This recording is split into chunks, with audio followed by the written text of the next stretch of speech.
Fala galera, tudo bem com vocês? Aqui quem fala é o Paulo, professor de xadrez, do canal Xadrez Simplificado. E se você gosta de xadrez, já se inscreve no canal para receber as novidades que eu posto aqui no canal. Beleza? Tá bom. No vídeo de hoje, estarei falando sobre um aprendizado muito importante, sobre um conceito que se chama jogada ilegal. Você sabe o que é uma jogada ilegal? Sí, claro que sé. Jogada ilegal es una jugada contrabandeada del Paraguay. Bom, esse termo, essas duas palavras, jogada ilegal, ela geralmente se torna conhecida de alguns jogadores quando participam de torneios. Enquanto isso, em um campeonato de xadrez qualquer, Ah! Árbitro! Ele cometeu uma jogada ilegal.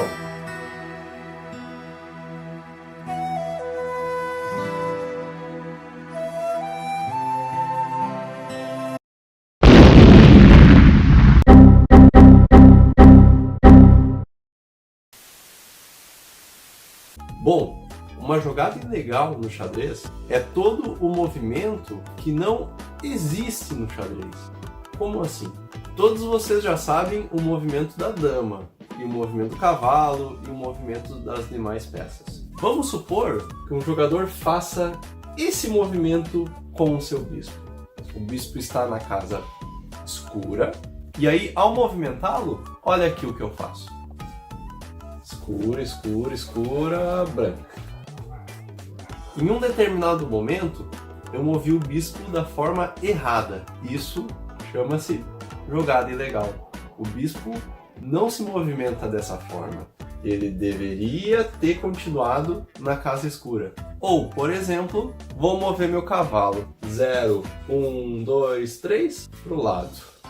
Esse movimento também é uma jogada ilegal, porque o meu cavalo não se move dessa forma. Ou seja, qualquer movimento de peça que seja feito da forma errada é considerado jogada ilegal. Nos campeonatos de xadrez, a punição é a seguinte: se o jogador comete 2 jogadas ilegais, ele perde a partida. Eu concordo com essa regra porque senão vira bagunça.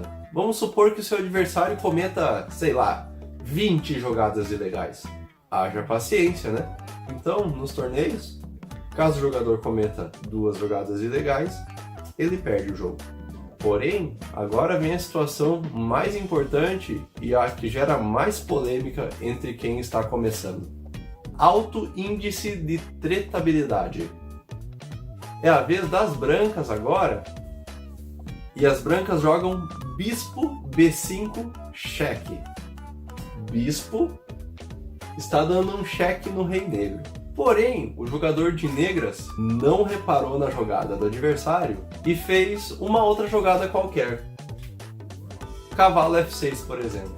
No xadrez, você não pode, de jeito nenhum, deixar que o seu rei permaneça em xeque e fazer outra jogada, senão tirar o seu rei da ameaça. Afinal, o seu rei é a peça mais importante. Caso isso aconteça, qual é o procedimento? As brancas não devem capturar o rei e dizer checkmate. Não.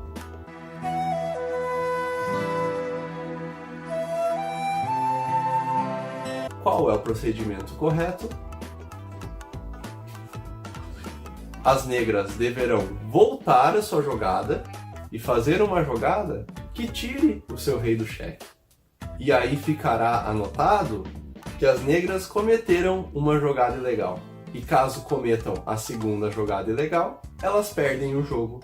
Ou seja, nesse caso aqui, as negras podem se defender do cheque da seguinte forma: ou o peão cobre o cheque, ou o bispo cobre o cheque, ou a dama cobre o cheque.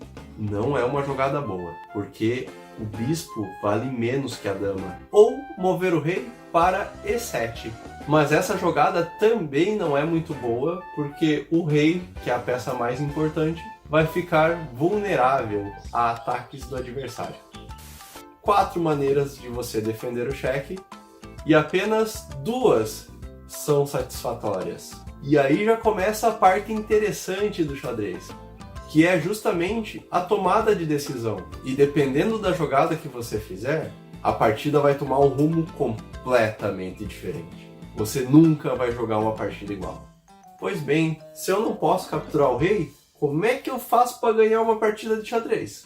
O rei no xadrez, ele não é capturado, ele é encurralado. E tem uma diferença bem importante. Ó, nessa situação aqui, por exemplo, as brancas têm checkmate em uma jogada. Como é?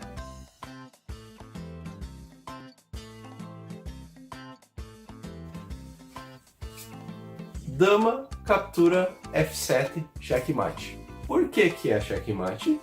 A dama está ameaçando o rei e o bispo está defendendo a dama.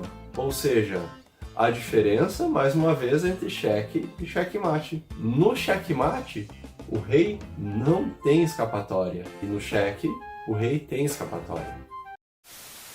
Essa questão dos lances impossíveis, você só vai ver isso acontecendo quando você estiver jogando partidas com peças reais. Com essas peças aqui, ó. Por quê? Porque se você estiver jogando pela internet, o software que você estiver usando, o software não permite que você cometa jogadas ilegais. Por exemplo, o meu rei está em xeque e eu vou tentar mover ele aqui, eu não consigo. O meu software não permite que o meu rei faça outra jogada, senão alguma jogada que me tire do cheque. E também, se eu tentar mover alguma peça de uma maneira ilegal, o software também não vai permitir que isso aconteça. Ou seja, você só vai conseguir aplicar a regra das jogadas ilegais com peças reais. Olha aí, ó, até rimou. Deu até vontade de fazer um rap. Então vamos fazer esse rap aí. Aê! Quando eu tinha 11 anos de idade, um amigo de infância me ensinou um jogo. Um jogo que parecia difícil, mas não era. Um jogo com 16 peças para cada lado. Uns viam peças, eu via batalha. Hipnotizante! Assim como a vida, o xadrez é um jogo onde a concentração e a estratégia são coisas extremamente importantes. Então venha, jogador, se junte a nós, venha aprender a jogar. No jogo de xadrez você não pode dar bobeira. Se liga na jogada e vê, se não faz besteira. Se você está em xeque, tire o rei dessa. Move, cope ou captura a peça. Jogada ilegal, compreenda o que é. Entenda bem as regras pro seu rei ficar em pé. Vou fechando esse rap, eu tenho que estudar, porque eu acredito que um dia eu chego lá.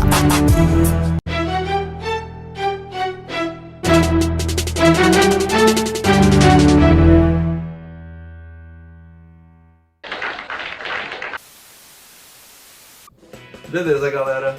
É isso. Se você gostou do vídeo, curta, compartilhe com seus amigos para que eles possam entender um pouco mais sobre esses conceitos do xadrez. Se ficou alguma dúvida a respeito do que é jogada ilegal, por favor, deixa aí nos comentários que eu respondo para vocês, tá bom? E no próximo vídeo estarei falando sobre algumas jogadas especiais no xadrez. Dentre elas, o roque, a promoção e o en passant. Um abraço!